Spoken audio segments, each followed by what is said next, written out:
Hi everyone. சுபஹ் தொழுவதற்காக பள்ளிக்கு சென்ற 17 வயது மாணவனை சந்தேகத்தின் பேரில் கைது செய்த போலீசார்.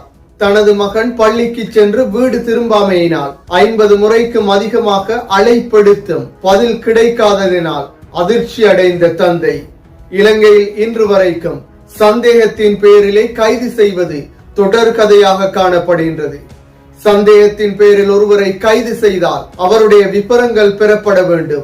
இரண்டாவதாக கைது செய்யப்படுபவரிடம் ஏன் கைது செய்யப்படுகின்றார் என கூற வேண்டும். மூன்றாவதாக அவருடைய வீட்டிற்கு இவர் கைது செய்யப்பட்டது தொடர்பாக அறிவிக்கப்பட வேண்டும். என்றாலும் இது மூன்றும் இன்றி 17 வயதுகளை உடைய பாடசாலை மாணவன் கைது செய்யப்பட்ட சோகமான சம்பவம் தெஹிவலையிலே இடம்பெற்றுள்ளது. இது தொடர்பாக பார்ப்பதற்கு முன்னர் தனியொரு யூடியூப் சேனலை சப்ஸ்கிரைப் செய்யாதவர்கள் சப்ஸ்கிரைப் செய்து உங்கள் ஆதரவை வழங்குங்கள்.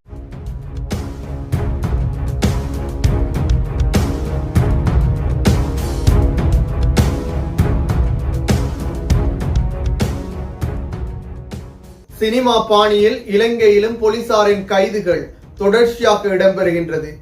தமிழ் சினிமாவில் வெளியாகிய ரைட்டர் திரைப்படம், அதே போன்று ஜெய்பீம் திரைப்படங்களை போன்று சந்தேகத்தின் பெயரிலே கைது செய்யப்படும் சம்பவங்கள் இலங்கையிலும் நடைபெறுகின்றது. என்றாலும் இந்த கைதுகளின் பின்னர் செல்வாக்குள்ளவர்களாக இருந்தால் இலகுவிலே விடுதலை செய்யப்படுகின்றனர். என்றாலும் செல்வாக்கு இல்லாத சாதாரணமான மனிதர்களாக இருந்தால் அவர்கள் மிக கஷ்டப்பட்ட நிலையிலே போலீஸ் நிலையத்திலிருந்து வெளியே வர வேண்டிய நிலை காணப்படுகின்றது. இவ்வாறானதொரு சம்பவம் தெஹிவலை பிரதேசத்திலே சில நாட்களுக்கு முன்னர் இடம்பெற்றுள்ளது. 17 வயதுகளையுடைய மாணவன் ஒருவன் பள்ளிக்கு சுபஹ் தொழுவதற்காக சென்ற நிலையில் அவரை சந்தேகத்தின் பேரிலே போலீசார் கைது செய்திருந்தனர். இவ்வாறு சுபஹ் தொழ சென்றவரை போலீஸ் ஒருவர் மறைத்து விசாரிக்க முற்பட்ட பொழுது 17 வயதுகளையுடைய மாணவன் என்பதனால் பயந்து ஓடி ஒரு பேக்கரியிலே மறைந்துள்ளார். பேக்கரி உரிமையாளரிடம் இவர் யார் என கேட்டுள்ளனர். இந்த சிறுவன் இந்த பிரதேசத்தை சேர்ந்த சிறுவன், தொடர்ச்சியாக இந்த பேக்கரிக்கும் பொருட்கள் வாங்க வருபவர் என கூறியுள்ளார். எனவே குறிப்பிட்ட சிறுவனை அழைத்து சென்று குடும்பத்திடம் விசாரிப்பதாக கூறி போலீசார் அழைத்து சென்றுள்ளனர்.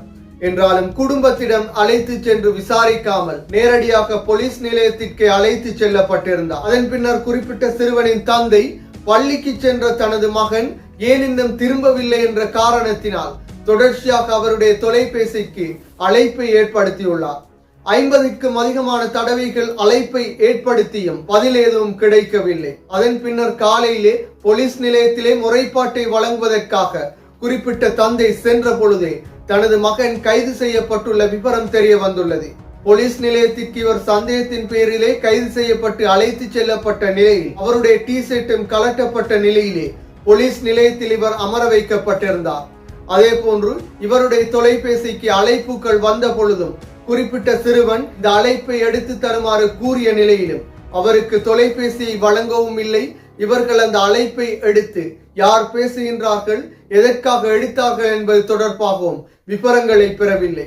குறிப்பிட்ட தந்தை எடுத்தும் கூட அவருடைய மகன் எங்கே இருக்கின்றார் என்பது தொடர்பான விபரங்களை வழங்கவில்லை. இவ்வாறான நிலையில் மனித உரிமை ஆணைக்குழுவையும் தொடர்பு கொண்ட நிலையிலே இறுதியாக இவர் விடுதலை செய்யப்பட்டதுடன் குறிப்பிட்ட போலீஸ் நிலையத்தின் OIC உட்பட போலீசார் இவருடைய தந்தை இவருடைய குடும்பத்திடம் மன்னிப்பு கோரியிருந்தனர்.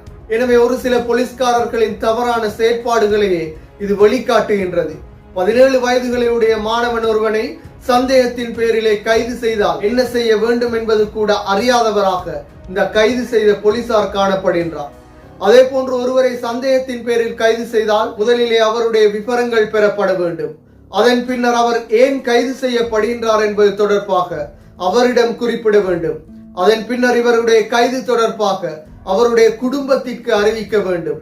இதன் அடிப்படையிலே ஒருவர் சந்தேகத்தின் பேரில் கைது செய்வதாக இருந்தாலும் கைது செய்யப்பட வேண்டும். அதிலும் 17 வயதுகளையுடைய சிறுவனை இவ்வாறான முறையில் கைது செய்வது கேலியாகவே காணப்படுகின்றது. அதே போன்று போலீஸ் நிலையங்களில் இவ்வாறான முறைகேடான செயற்பாடுகள் தொடர் கதையாக காணப்படுகின்றது. வீதிகளிலே வாகனங்களை அவதானிப்பதற்காக செயற்படும் போலீசார் கூட கள்வர்களை பிடிப்பதற்கு இருப்பதை போன்று மறைந்திருந்து வாகனங்களை பிடிக்கும் நிலை. அதே போன்று போலீஸ் நிலையத்திற்கு ஒரு முறைப்பாட்டை வழங்குவதற்காக சென்றால் உடனடியாக செயற்படாத போலீசாரும் அதிகாரம் மிக்கவர்களுக்காக செயற்படும் போலீசாரும் பணம் படைத்தவர்களுக்காக செயற்படும் போலீசாரும் தொடர் கதையாகவே காணப்படுகின்றது. அதே போன்று திரைப்படங்களை போன்று ஒருவர் முறைப்பாட்டை செய்வதற்காக சென்றாலும் அவரிடம் பணங்களை பெறுவது, லஞ்சத்தினை பெறுவது தொடர் கதையாக காணப்படுகின்றது. எனவே இவ்வாறான போலீசாரின் முறையற்ற செயற்பாடுகளுக்கும் முடிவுகள் காணப்பட வேண்டும். ஊழலுக்கு எதிராக செயற்படுவதை போன்று அதிகார மோசடிக்கு எதிராகவும் செயற்பட வேண்டும். போலீசார் தம்மிடம் பணங்களை பறிப்பார்கள், தம்மிடம் பணங்களை பெற்றுக் கொள்வார்கள் என்ற பயத்தில் கூட அதிகளவானவர்கள் முறைப்பாடுகளை செய்வதற்காக கூட போலீஸ் நிலையத்திற்கு செல்லாத நிலை காணப்படுகின்றது. எனவே இவ்வாறான விடயங்களுக்கு தற்போதைய அரசாங்கம் தீர்வுகளை பெற்றுக் கொடுக்க வேண்டும். மீண்டும் ஒரு வீடியோ பதிவில் சந்திக்கும் வரை தனியொருவன் யூடியூப் சேனலை சப்ஸ்கிரைப் செய்யாதவர்கள் சப்ஸ்கிரைப் செய்து உங்கள் ஆதரவை வழங்குங்கள்.